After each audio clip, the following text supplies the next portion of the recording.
반갑습니다. 안녕하셨습니까? 네. 오늘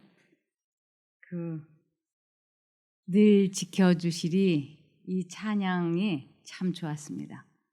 아무 때나 어디서든지 늘 지켜주시리. 하나님은 우리를 늘 그렇게 지켜주시기를 원하시죠. 문제는 우리가 그것을 바라지 않기 때문에 도와주시지 못하는 것이지, 하나님은 변함없이 우리 한 사람 한 사람을 늘 지켜주시기를 원하십니다. 이 베드로의 3번의 큰 실수가 있습니다. 이 베드로가 3차례를 아주 크게 실수를 하는데요. 그것이 바로 주님께서는 어디서나 언제든지 늘 지켜주시기를 원하셨는데, 베드로가 그것을 방심하고 주님을 의지하지 않았기 때문에 크게 실수를 하는 것이 오늘 제 설교 말씀입니다. 이 베드로의 특성은 이렇습니다. 침착성이 없고 오만하고 자부심이 강하고 허풍이 많고 성급하고 수다스럽고 나서기를 잘하는 성격이었어요. 그런데 이런 베드로가 아주 침착하고 차분하고 하나님을 잘 믿는 사람으로 이렇게 회개하고 변화되어져 가는 과정이 있었습니다. 그러나 베드로를 보면서 아무리 회개를 잘했다 할지라도 내가 온전하다, 완전해졌다, 구원받았다라고 말할 수 없다고 하는 것을 베드로를 보면서 알 수 있었습니다. 구주를 받아들인 사람들이 아무리 진실하게 회개했다 할지라도 우리는 그들에게 그들이 구원을 받았다는 말을 해주거나 그러한 생각을 갖도록 가르쳐서는 안 된다. 그렇게 하는 것은 그들을 그릇 인도하는 것이 된다 그랬습니다. 그래서 하나님을 끊임없이 바라보고 지속적으로 의지하고 근신하여 깨어 있을 때에만 안전할 수 있어요. 하나님께서 언제 어디서나 아무 때나 도와주실 수 있으시기 때문에. 그러나 교만하고 자만심이 많으면 하나님을 잘 의지하지 않습니다. 그러면 언제든지 넘어질 수 있고 과거의 행습으로 돌아갈 수 있기 때문에 내가 구원받았다라고 자신 있게 말할 수도 없고 다른 사람들에게도 그렇게 가르쳐서는 안 된다고 말씀하고 있습니다. 이것을 빌립보서 3장 12절에 내가 이 모든 것을 이미 얻었다는 것도 아니며 완전해졌다는 것도 아닙니다. 다만 그리스도 예수님이 나를 위해 마련하신 상을 받으려고 계속 달려가고 있습니다. 우리는 계속 달려가는 중에 있습니다. 그래서 혹시라도 지금 현재 내가 넘어져 있다면 베드로가 다시 일어나는 걸 보면서 나도 일어날 수 있다라고 용기를 갖기 바랍니다. 예수님께서는 제자들의 품성을 아주 잘 아셨어요. 그는 그들의 믿음이 얼마나 격심한 시험을 당할 것인지를 아셨다. 바다에서 일어난 이 사건을 통하여 예수께서는 베드로에게 그의 연약함을 보이기를 원하셨다. 이 바다에서 일어난 사건이라고 하는 것은 베드로가 폭풍과 휘몰아치는 배에 있다가 예수님이 걸어오시는 것을 보고 정신이 나갈 만큼 기뻐했어요. 그리고는 예수님에게 예수님이시거든 나보고 이 무리를 걸어오라고 말씀해 주십시오 그랬어요. 그래서 예수님이 베드로를 보고 걸어오라 그랬어요. 베드로가 예수님과 눈을 마주치고 있을 적에는 불가능한 일이 그에게 일어났어요. 그 파도 위를 그가 성큼성큼 걸어서 예수님에게 갈 수 있었어요. 이것은 불가능하고도 불가능한 일이에요. 그런데 하나님과 연결이 되면 베드로에게 일어났던 그 불가능한 일들이 오늘날 우리에게도 일어날 수 있는 것이에요. 그래서 내게 능력 주시는 자 안에서 내가 모든 것을 할 수 있다고 하나님은 약속하셨습니다. 내가 하나님과 연결되기만 하면 우리는 모든 것을 할 수 있습니다. 그분께서는 우리들에게 나만 바라보라고 계속 말씀을 하십니다. 이 바라보다라고 하는 것은 우리들의 생각을 하나님께 고정시키는 것이에요. 언제나 내 마음과 정신을 하나님께로 향해서 생각을 하고 명상을 하고 하나님을 부르고 기도하고 그러는 것입니다. 그래서 예수님께서는 베드로의 성격을 잘 아셨기 때문에 이제 베드로가 무리를 걷고 싶다고 나에게 걸어오라고 말씀을 해 주십시오 했을 때 베드로가 성큼성큼 걸어갈 수 있었어요. 주님께서 걸어오라 하니까. 그런데 베드로는 교만하고 자만심이 강한 사람이에요. 예수님의 눈을 보고 있었을 적에는 그 무리를 걸어갈 수 있었지만 베드로의 마음속에 교만함과 자만심이 오만함이 있을 때는 바로 과시욕이 드러났어요. 그래서 자기 동료들이 있는 곳에 시선을 돌렸어요. 과시욕. 나 봐. 이렇게. 나를 봐. 그 순간 베드로는 물속에 깊이 빠졌습니다. 그리고 그의 눈앞에는 파도가 넘쳐났어요.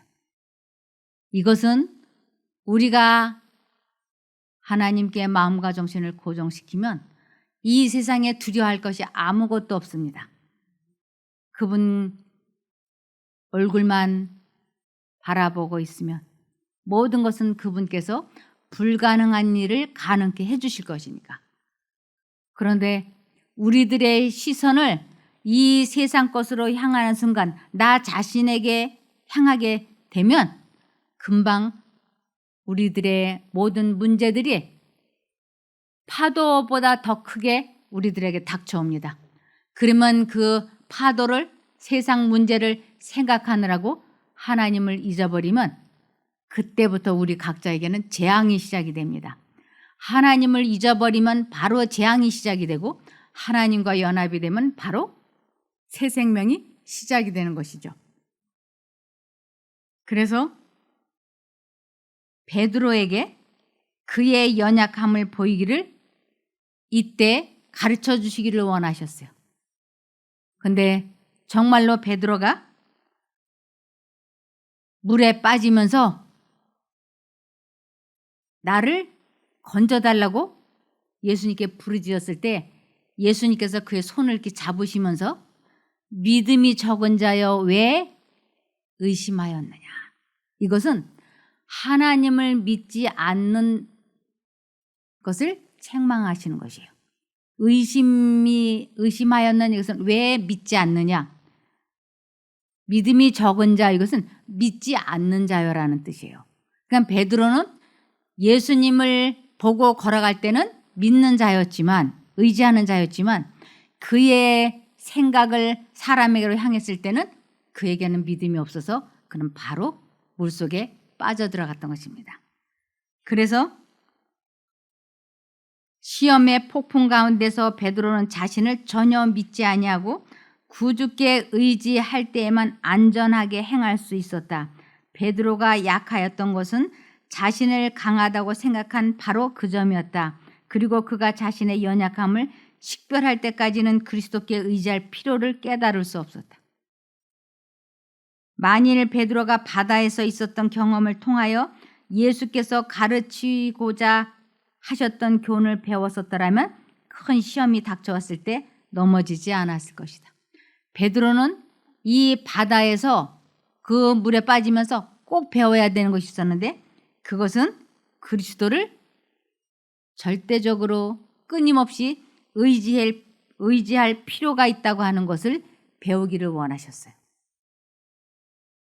이것을 마태복음 14장 28절을 보면 베드로가 대답하여 가로되 주여 만일 주시어든 나를 명하사 물 위로 오라 하소서 한데 오라 하시니 베드로가 배에서 내려 물 위로 걸어서 예수께로 가되 바람을 보고 무서워 빠져가는지라 소리질러 가로되 주여 나를 구원하소서 하니 예수께서 즉시 손을 내밀어 저를 붙잡으시며 가라사대 믿음이 적은 자여 왜 의심하였느냐 하시고 배에 함께 오름에 바람이 그치는지라.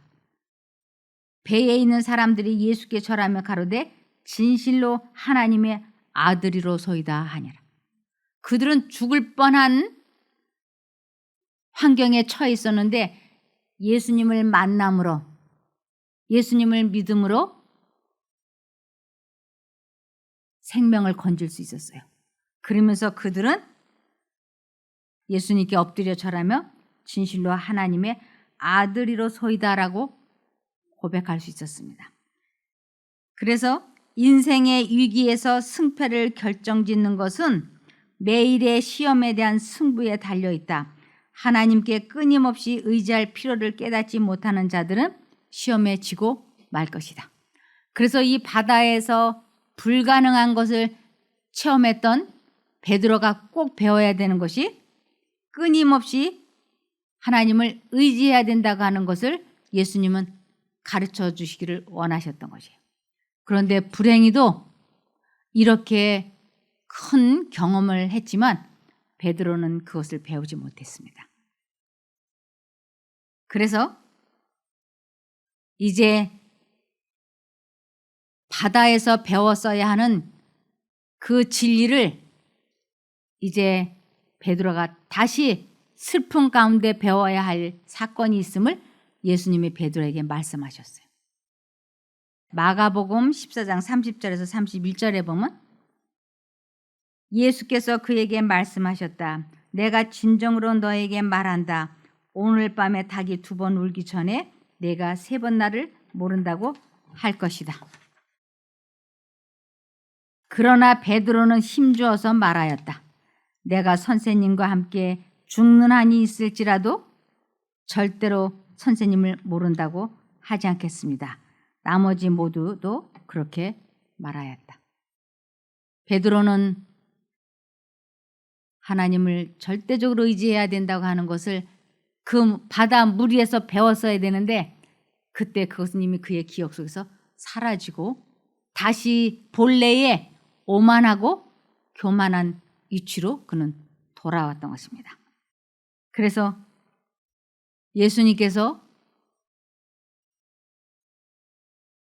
예언한 대로 그는 마태복음 26장 75절에 이에 베드로가 예수의 말씀에 닭 울기 전에 내가 3번 나를 부인하리라 하심이 생각나서 밖에 나가서 심히 통곡하니라. 베드로는 닭이 2번 울기 전에 예수님을 모른다고 3번 확실하게 부인했어요. 그런데 예수님께서 하신 그 말이 현실로 나타난 것을 보고 그가 밖에 나가서 심히 통곡했다고 그랬습니다. 시험의 폭풍 중에서 베드로는 인간이 완전히 자신을 불신하고 구주께 의지할 때에만 안전하게 행할 수 있다는 사실을 이제 확실하게 이해하게 되었습니다. 그래서 베드로는 그가 창피를 당하던 그 고통스러운 장면을 결코 잊지 못하였어요. 그는 그가 주님을 부인한 것을 잊지 않았다. 고통스럽게도 이 실수 많은 제자에게는 모든 것이 현실이었다. 그의 죄에 대한 슬픔은 그가 주님을 부인한 것만큼이나 강렬한 것이었다. 그가 회심한 후에 그는 옛날의 태도와 정신으로 호언장담을 하지 않았다. 그래서 베드로는 그 닭이 2번 울기 전에 3번 부인한 그 체험을 함으로 이제 예수님께서는 그의 죄를 회복시켜 주셨어요. 해변가에서 요한복음 21장 15절에서 17절입니다. 저희가 조밥 먹은 후에 예수께서 시몬 베드로에게 이르시되 요한의 아들 시몬아 내가 이 사람들보다 나를 더 사랑하느냐 하시니 가로되 주여 그러하여다. 내가 주를 사랑하는 줄 주께서 아시나이다. 가라사대 내 어린 양을 먹이라 하시고 베드로에게 내가 나를 사랑하느냐 라고 물었을 때 베드로는 진심으로 예수님을 사랑했어요. 그래서 제가 주님을 사랑합니다 라고 대답을 했고 그것을 주님께서는 아셨어요. 그러면서 내 어린 양을 먹이라고 말씀을 하세요. 이 어린 양이라고 하는 것은 이방인들을 의미합니다. 그리고 완전 초신자들을 의미해요. 16절에 또 2번째 가라사대 요한의 아들 시몬아 내가 나를 사랑하느냐 하시니 가로되 주여 그러하외다. 내가 주를 사랑하는 줄 주께서 아시나이다. 가라사대 내 양을 치라 하시고 내 양은 이 이스라엘 사람들 유대인들을 의미합니다. 그래서 베드로는 유대인에게도 말씀을 전하고 이방인의 사도가 되어서 이방인들에게도 말씀을 전하는 목회자가 되었던 것입니다. 3번째 가라사대 요한의 아들 시몬아 내가 나를 사랑하느냐 하시니 주께서 3번째 내가 나를 사랑하느냐 하심으로 베드로가 근심하여 가라되 주여 모든 것을 아시오매 내가 주를 사랑하는 줄을 주께서 아시나이다. 예수께서 가라사대 내 양을 먹이라. 이제는 예수님을 정말로 하나님의 아들로 베드로가 믿게 되었어요. 그래서 내 마음을 다 아셨기 때문에 닭이 2번 울기 전에 3번 부인할 것도 아셨던 예수님께서 지금 내가 예수님을 얼마나 사랑하는지 예수님께서는 아시지 않습니까? 하나님의 아들이신데 모르는 게 뭐가 있겠습니까? 하는 그 뜻이 함축되어 있는 의미로 내가 주를 사랑하는 줄 주께서 아시나이다 라고 대답을 했던 것입니다. 그래서 해변에서 그리스도와 제자들과의 마지막 회합에서 내가 나를 사랑하느냐는 3번의 거듭된 질문으로 시험을 받은 베드로는 12 제자 중에 그의 자리를 회복하였다. 그의 사업이 그에게 지정되었다. 그는 주의 양을 먹여야 했다. 이제 회개하고 간합하심을 받은 베드로는 우리 밖에 있는 양들을 구원하고자 노력해야 할 뿐 아니라 양의 목자가 되어야 하였다. 그래서 베드로는 이제 수석 제자로서 이방인에게도 말씀을 전하고 유대인들에게도 말씀을 전하는 사람으로 책임을 맡게 된 것입니다. 그래서 아주 베드로는 훌륭하게 이 복음을 전하는데 최선을 다하였어요. 그는 그가 창피를 당했던 그 2번의 경험, 바다에서의 경험, 모른다고 부인했던 그 경험, 공교롭게도 그때마다 그 제자들과 함께 있을 때 그렇게 망신을 당했어요. 그런데 이제 정말 의도치도 않았고 생각지도 않았던 또 끔찍한 실수를 이 베드로가 하게 됐습니다. 그것은 베드로도 생각지도 못했던 것이었어요. 후에 베드로가 안디옥을 방문하였을 때에 그는 이방인 개종자들에 대한 그의 신중한 행동으로 많은 사람의 신임을 얻었다. 나서기를 잘하고 성급하고 침착하지 못했던 베드로가 이제는 품성이 변화가 되어서 그의 신중한 행동으로 많은 사람에게 신임을 얻었어요. 한동안 그는 하늘에서 받은 빛에 따라 행하였다.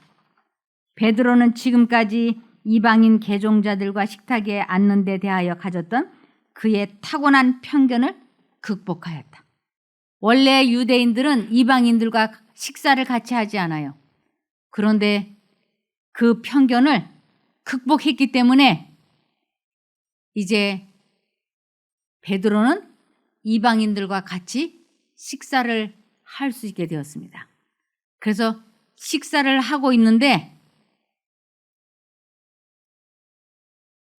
유대인 기독교인들, 이방인 기독교인들이 있고 유대인 기독교인이 있는데 그 유대인 기독교인들은 할례를 받아야 된다라고 말하는 사람들이었어요.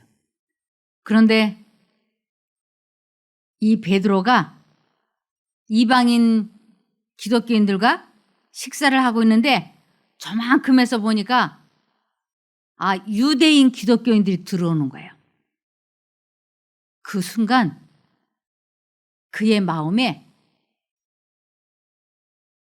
극복했었던 개종자들과 식탁에 앉는 데 대하여 가졌던 그의 타고난 편견을 극복하였는데 그 순간 그 유대인 기독교인들을 보는 순간 두려움이 확 엄습해 와서 그가 이 이방인들과 같이 식사를 하지 않은 척하고 이중인격을 드러내는 실수를 했어요.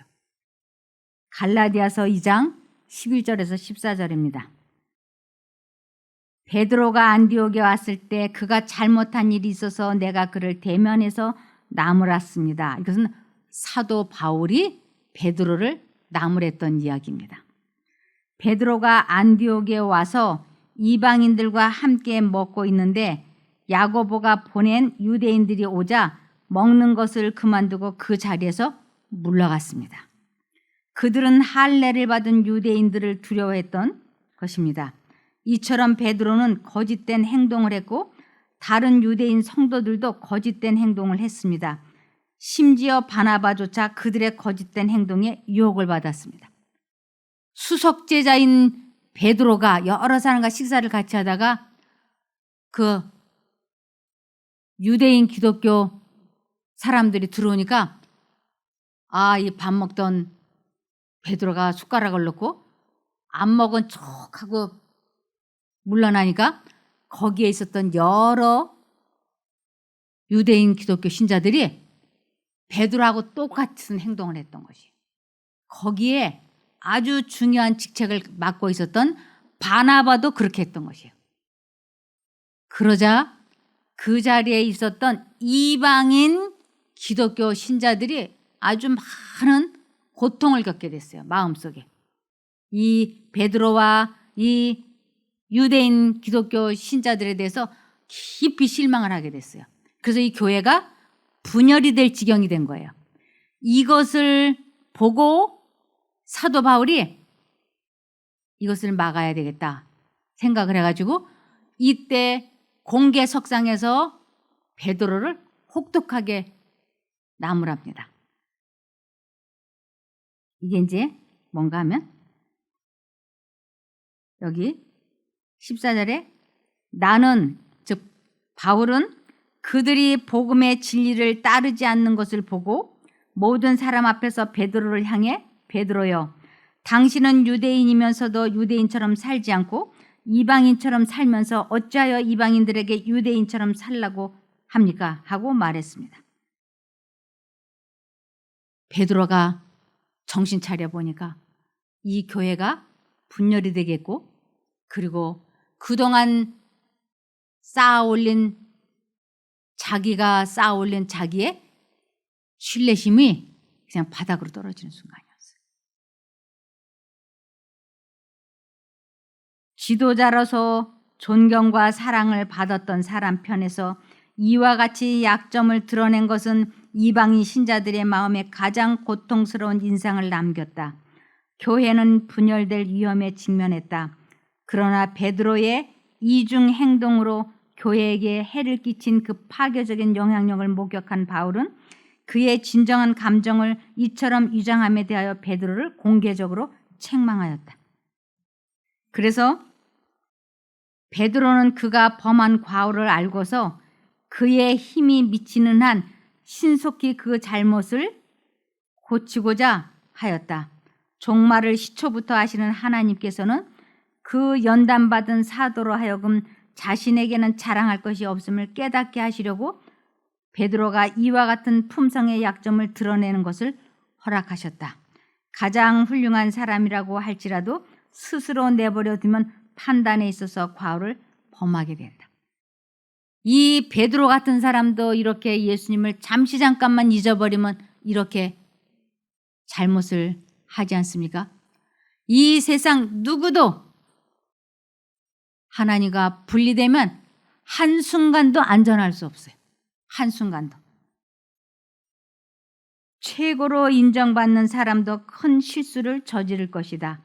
인간 대리자에게 부여된 책임들이 많으면 많을수록, 명령하고 통제하는 그의 지위가 높으면 높을수록, 그가 만약 주의 길을 조심스럽게 따라가지 않으면 사람들의 지성과 감정을 왜곡시키는 일에 그는 틀림없이 더욱더 큰 해독을 끼친다. 그래서 하나님의 길을 조심스럽게 따라가지 않으면 많이 높임을 받았던 사람이 떨어지면 그만큼 악영향을 크게 미치죠. 베드로는 안디옥에서 확고한 원칙 위에서 행동하지 않았다. 바울은 그의 파괴적인 가마를 정면으로 가로막아야만 하였다.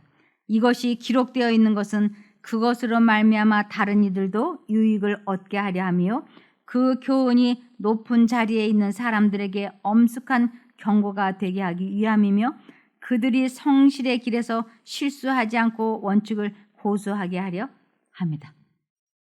그래서 신앙생활을 오래 했든 적게 했든 지위가 높든 낮든 그런 것과 전혀 관계없이 실수하지 않고 온전히 성실의 길을 가려면 하나님께 마음과 정신을 고정시키는 일에 최선을 다해야 된다고 하는 것입니다.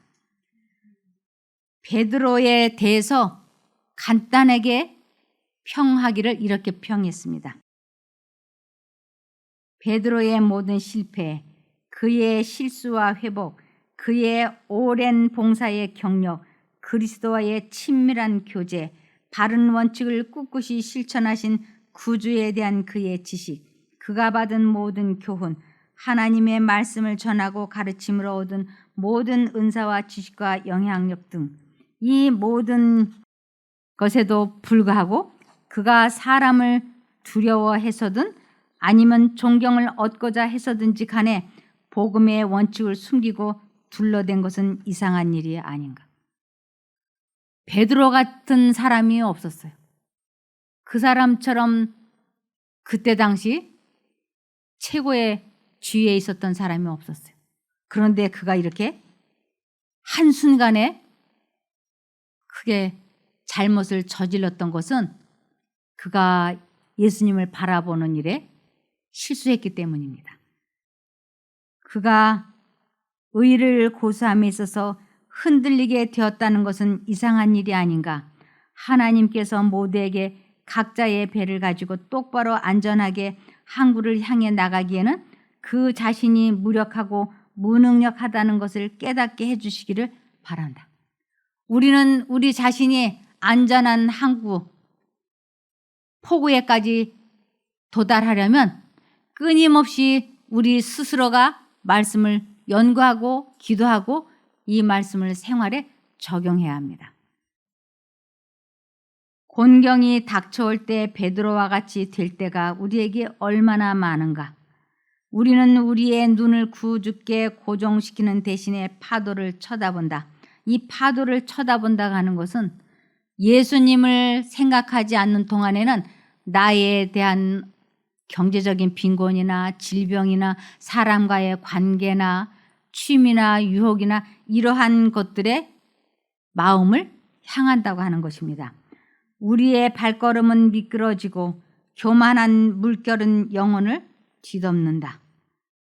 예수께서는 베드로에게 당신께 오라고 명령하시고 그를 죽도록 버려두지 않으셨다. 예수께서 당신을 따르라고 우리를 부르신 것은 그 후에 우리를 버리시기 위해서가 아니다. 주님께서는 우리를 보고 내게로 오라고 불러놓고는 내버려 두시는 분이 아니에요. 오라고 해서 오면 그분은 우리를 처음부터 끝까지 이렇게 해주신다고 약속하셨습니다. 이사야 41장 10절에 두려워 말라 내가 너와 함께 함이니라. 오라고 해서 오기만 하면 우리와 함께 해주신다고요. 놀라지 말라 나는 내 하나님이 됨이니라. 내가 너를 굳세게 하리라. 참으로 너를 도와주리라. 참으로 나의 의로운 오른손으로 너를 붙들리라. 이보다 더 완전한 약속은 있을 수 없다고 생각합니다.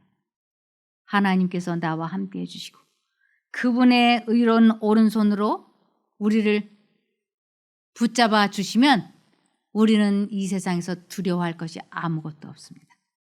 그러므로 이런 베드로 같은 큰 신앙의 대신앙가도 한순간에 이렇게 잠시 잠깐 실수했는데 넘어지지 않습니까? 그러니 우리같이 평범하고 약한 사람은 베드로보다 더욱더 많이 마음과 정신을 하나님께 고정시켜야 승리할 수 있을 것입니다. 그렇게 되기를 바라며 말씀을 마치겠습니다. 하늘에 계신 저희들의 아버지 하나님, 베드로를 보면서 저희도 그와 같은 실수를 그동안 얼마나 많이 해왔나 돌이켜봅니다. 그러나 베드로가 다시 일어나서 주님의 손을 잡고 걸어갔던 것처럼 저희도 주님을 다시는 잊어버리지 아니하고 주님의 손잡고 온전한 걸음을 걷기를 원합니다. 그러하오니 저희들의 손을 잡아 주시옵소서. 주님의 손을 놓치는 그것은 곧 재앙의 시작입니다. 그것이 저희들은 두렵습니다. 주님과 연합해서 끝까지 잘 인생을 살아갈 수 있게 도와주시옵소서. 이러한 저희들의 간절한 기도가 허지로 돌아가지 아니하도록 도와주시고 응답해 주시기를 예수님 이름으로 간절히 기도드리옵나이다. 아멘.